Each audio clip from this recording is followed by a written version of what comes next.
विद्यार्थ्यांच्या आंदोलनामध्ये काही हौसेगौसे होते असं म्हणत मुख्यमंत्री देवेंद्र फडणवीसांनी विरोधकांवर निशाणा साधलेला आहे। तर आंदोलनामधून राजकीय पोळी भाजण्याचा प्रयत्न सुरू होता। जसं शांततेमध्ये आंदोलन करणारे होते तसंच हिंसा करणारेही होते असं म्हणत फडणवीसांनी विरोधकांच्या भूमिकेवर टीका केलेली आहे। दोन्ही गोष्टी मला दिसतात।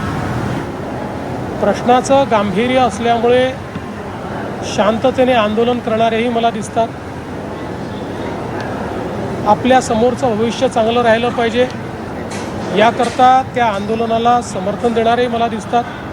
आणि त्याचवेळी या आंदोलनाच्या पाठीवर आपल्याला राजकीय पोळी भाजता येईल या दृष्टीनं राजकारण करणारे, हौसे नवसे काही गौसे अशा प्रकारचे हिंसाचार करणारे किंवा जाणीवपूर्वक त्या ठिकाणी कुठेतरी अराजकता तयार झाली पाहिजे असेही लोक त्या ठिकाणी शिरलेले आपल्याला पाहायला मिळाले।